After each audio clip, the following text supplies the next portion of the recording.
works, because on one hand, we have specialized the compute and reduced the energy cost of it. On the other hand, we have introduced more data transfers to and from the accelerator itself. So, with the increasing use of accelerators, the key challenge that we have ahead of us is to reduce the overheads of data migration. To quickly summarize the work that we've done, consider the multicore tile on the left and the accelerator tile on the right. The accelerator tile on the right contains fixed function accelerators, and the key questions that we answer in this work are how to efficiently transfer data between the CPU and the accelerator tile, how to cache data effectively in the accelerator tile, and how to effectively transfer data between the accelerators in that tile. For a brief outline of my talk, I'm going to be talking about the key differences between sequential execution on a CPU and an accelerator, while highlighting the differences in data transfer. I'm going to talk about some of the current approaches that we employ today. I'm going to describe our work Fusion and an optimized approach called Fusion Direct. And finally, I'm going to talk about our modeling infrastructure, the benchmarks that we use, and the results we see based on our evaluation. Okay, the example on this slide which I have over here is the CPU execution of benchmark we have on histogram.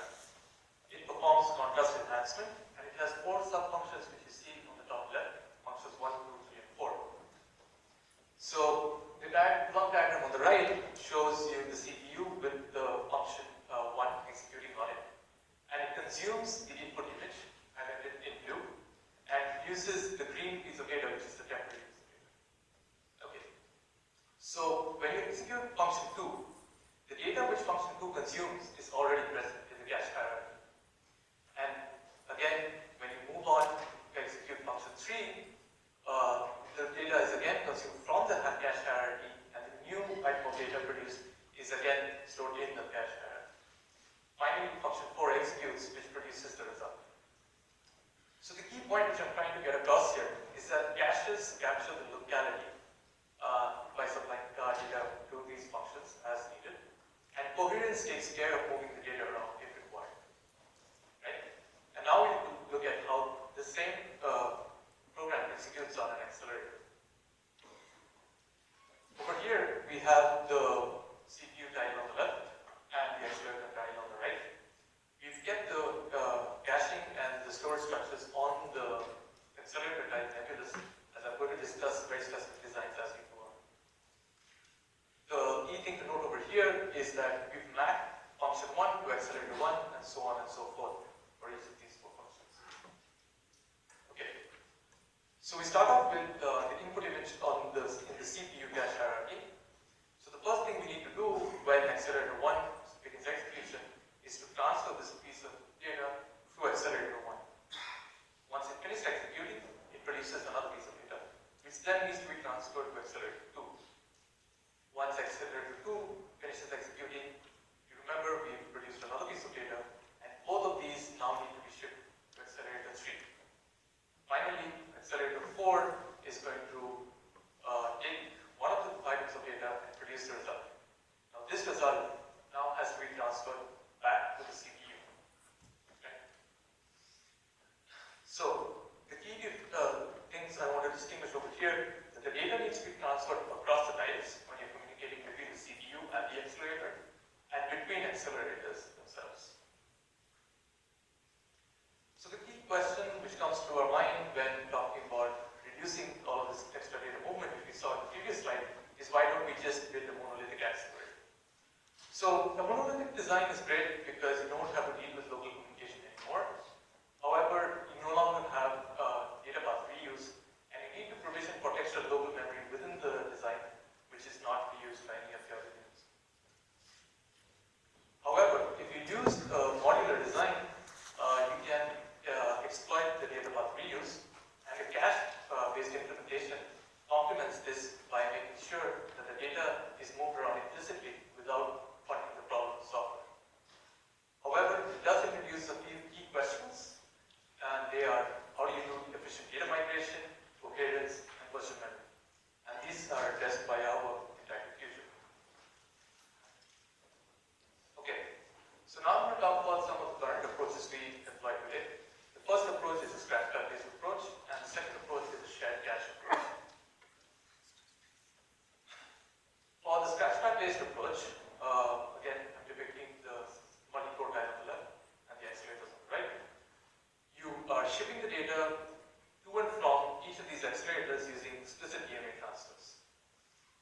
is great for monolithic accelerators, as I said before, or if they're compute intensive.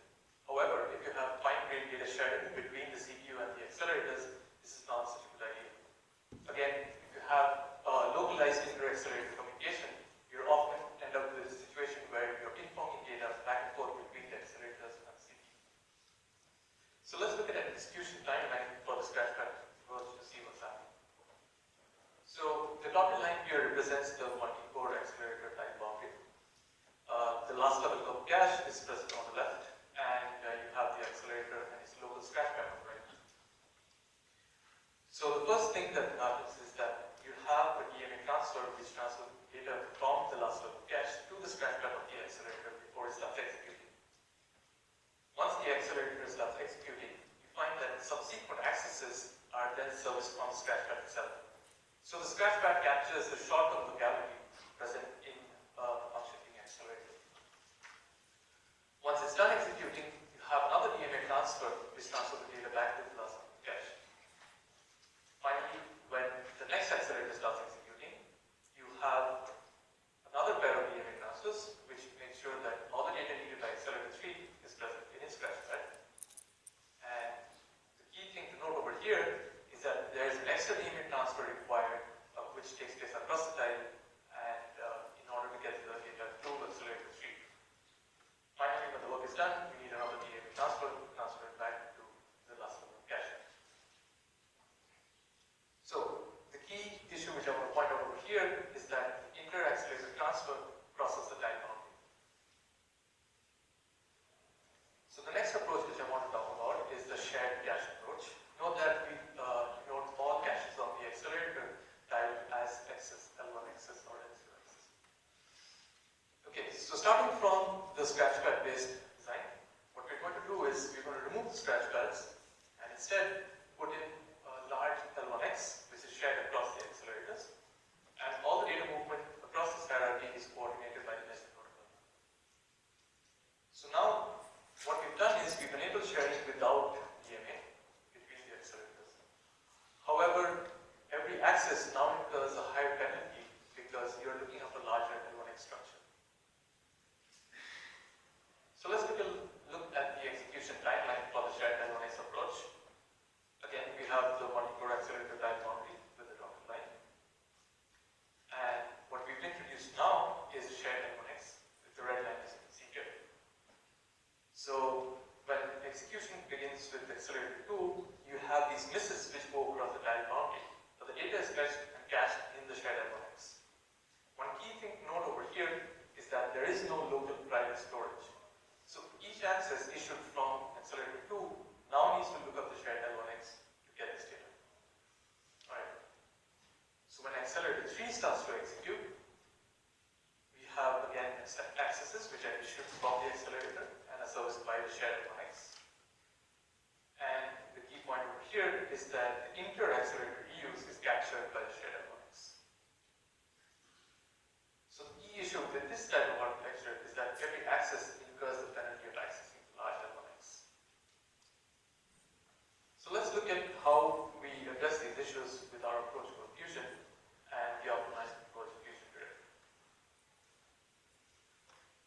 So starting from the shared L1X approach, where you had a single L1X and everything was coordinated by the message protocol, we add small private L0X's and we separate the protocols running on the different times. So on the multicore type, we have message protocol, and on the accelerator type, we have accelerator coherence.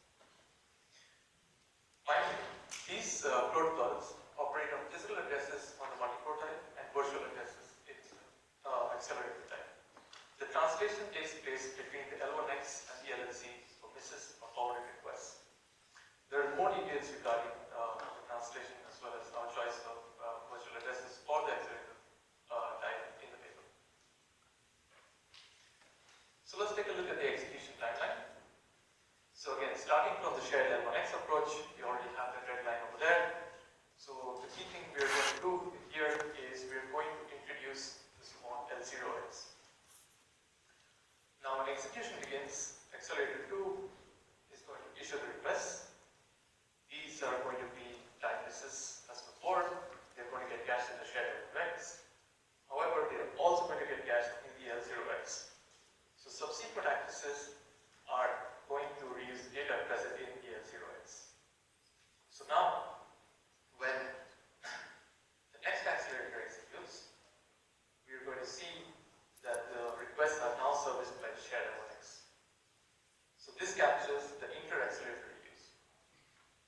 essentially, what we've done here is we've employed two-level cache hierarchy to get the benefits of both the scratchpad-based design and the shared element-based design. And we've also localized coherence between the accelerators. So key behavior which we noticed in the applications when we ran the benchmarks was that often there were producer-consumer relationships involved. So in this example, which I've been talking about, you can see that accelerator 2 produces variable ist, which is then consumed by accelerator 3. So when you have such a relationship, there are a few accesses which happen, as I've highlighted here. So the first one is the write back from the accelerator 2 and the subsequent L1x axis, the request from the L1x axis, and the response for accelerator 3. So what we can do to optimize such a pattern is to eliminate all of this and instead, at the end of the execution, directly forward the data which is involved in the producer-consumer relationship to the consuming accelerator. So the key feature for Fusion Direct is that we've got all benefits of Fusion and we reduce energy by forwarding data directly from the producing accelerator to the consuming accelerator. So let me now talk about some of the implementation details for Fusion. The accelerator coherence for Fusion is based on temporal or library cache coherence. So key features of these protocols are they are self-invalidating and they are lightweight without messages. The other key feature is that they also are write-through. However, we found that for our workloads, write caching was an important feature to capture the spatial locality present in functions we were accelerating. So we added support for caching of these protocols. We also keep data exclusive between the CPU and the accelerator type. And this is done to ensure that there is no spurious invalidation traffic across the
the number of cycles spent by each design in either the accelerator execution or in DMA transfers.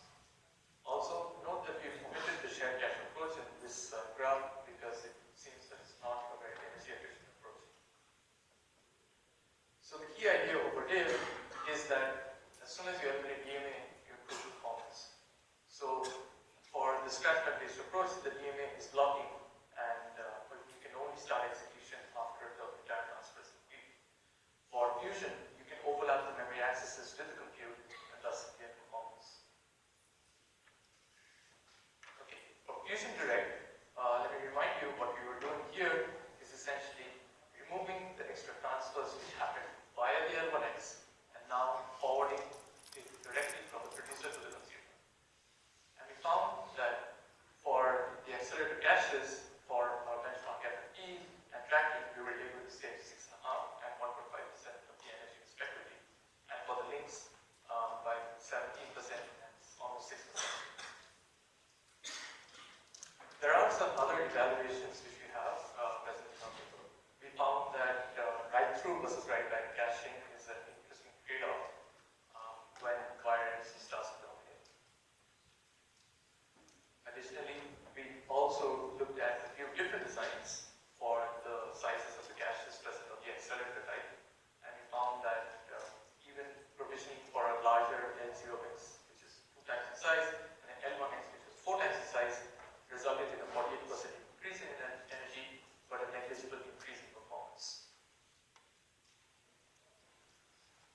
So we also talked about moving the translation to the time ISPA, and the main reason for doing this is to reduce the number of accesses, and we evaluated the energy cost, and we found that only 1% of the total accelerator energy.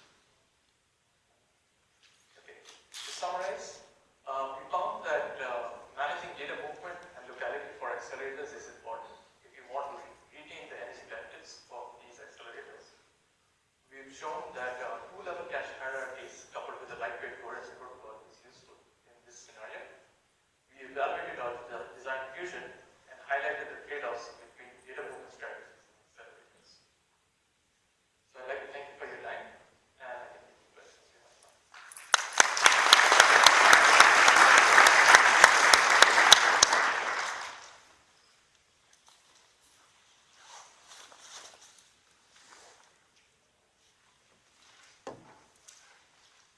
I saw granularity from Harvard. I'm wondering if you could comment on the size or cache and scratchpads, because a lot of those things that have a lot of specifically to fit inside there. So would you consider it for guys? Can you repeat the question again? So a lot of the benchmarks like ISCA42 multiply, very specifically locked to fit within cache and scratchpad. So could you talk about how you address that? Okay, so we didn't actually have many, but with FFT, yeah, there are specific requirements to fit into the L1s. So for our evaluation design, we consider scratchpads of 8 gigabytes, right? And the benchmarks which we picked up were from the American street.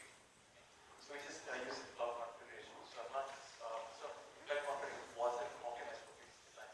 However, given if you had larger sizes, you would find certain more. So how big were your scratchpads almost? Our L1 was 64 kilobytes in size, the L1X. Scratchpads were 8 kilobytes in size, and 0x's were 8 kilobytes in size. I have one more question. You said you're maintaining so your caches and the accelerators are virtually addressed. Yes. Usually the coherence messages are used for analysis. Does it cause any issues when you're trying to make your caches coherent? Yes. So we maintain a reverse mapping when you have forwarded message which comes from the multicore diagrams. And we found that this occurs very frequently, and that is one of the reasons why, even though we maintain an explicit mapping, the energy causation is very high. Thank you. All right, so that concludes the